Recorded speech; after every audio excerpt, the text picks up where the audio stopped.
have you gone to? And you see the Irish guy on the dance floor doing this. Doing that.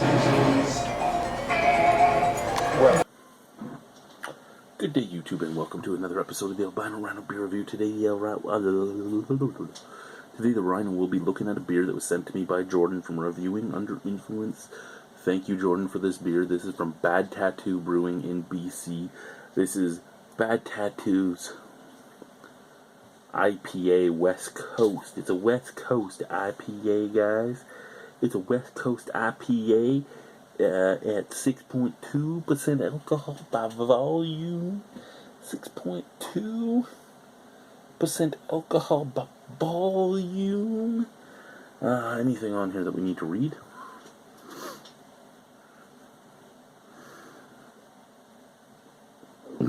Excuse me.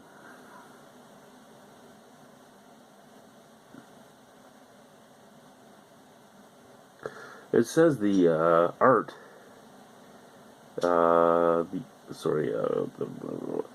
Jeff White, Kettle Valley Tattoo Company, artist and tattooist.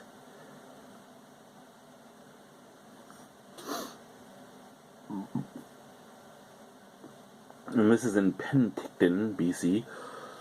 Isn't Penticton where Cannery Brewing is? I always say Canary. I always say Canary, even though it's C-A-N-N-E-R-E. I always say Canary for some fucked up reason. But I believe Penticton is where the Cannery Brewing Company is, which makes some great beer themselves. Bad Tattoo. I've had a couple beers from Bad Tattoo. For me personally, nothing I've had has really blown me away, but I don't think there's many that have turned me off either. So I mean, that's a solid thing right there. We have the Spigaloo glass that you can destroy with your hand. Let's pour it. It says it's supposed to be brilliant orange. So let's get this West Coast IPA in here. Holy shit! Poured a little too vigorously. I got a little too caught up in what I was doing, and I poured a little too vigorously. Luckily, we got some wipes here. We got some wipes, guys. We got some wipes. I won't touch anything.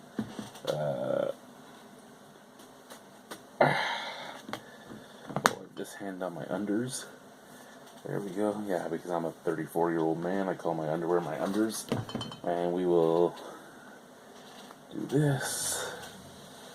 Sop up that beer, do that, sop up this beer, clean up my table, throw this way over there and deal with it later.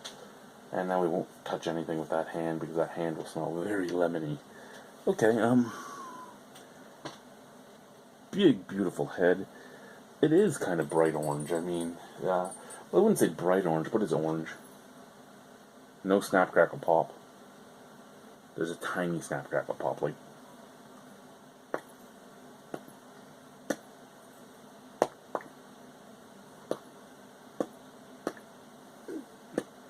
way too slow for this head to go away very quickly. So it might not have been entirely my fault that I headed up that much. Scent?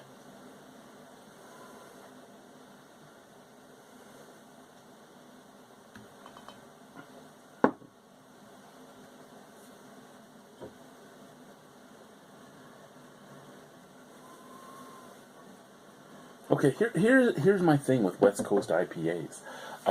I've said this before, I've said it several times now.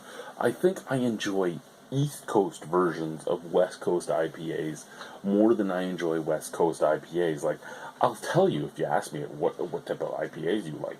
I like West Coast IPAs, where in fact, I think I like West Coast style IPAs more than West Coast IPAs. The West Coast IPAs themselves seem to be a little more unbalanced, a little more cedary than what I personally like. I like full on.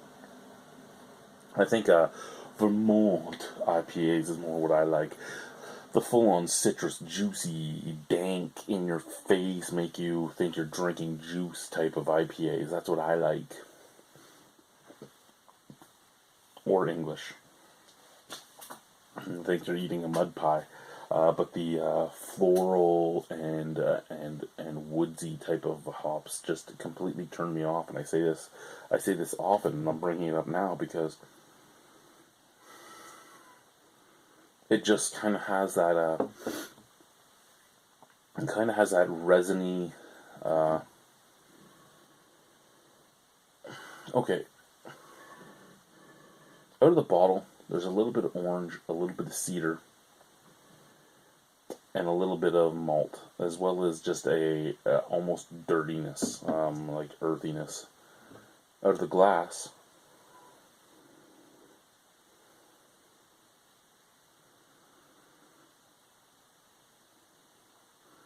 the glass comes off almost caffeine pill like. It actually does hit my nose with some resin, and other than that, everything else the same as the bottle, but with some resin.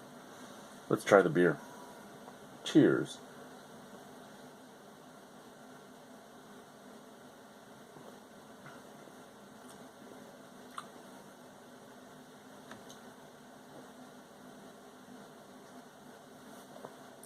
Okay.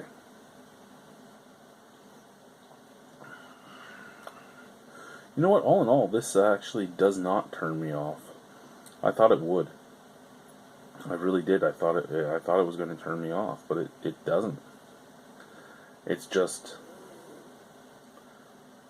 it's actually even weaker than what I expected from a BC brewery.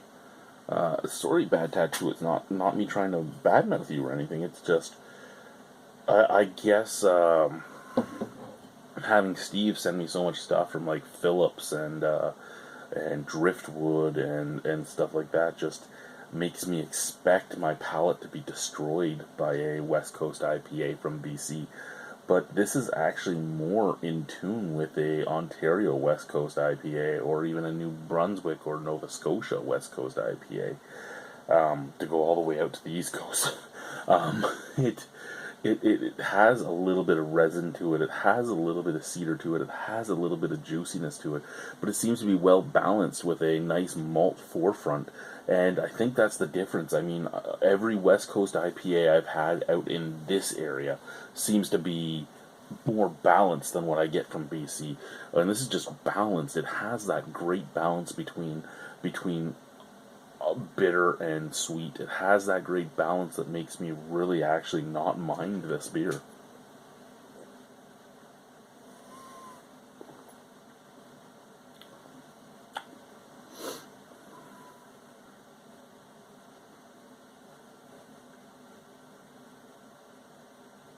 Yeah, I mean, a little bit of malt, a little bit of caramel, a little bit of roast almost, touch of pine, touch of cedar, touch of earthiness and resin, touch of juiciness, both mango and orange, and all in all, just well balanced. I could drink this all day if I really had to. The bitterness is there, it stays. I mean, it's still there on my palate right now, but it's also so soft and subtle that it's more refreshing. It's more moorish than you would expect.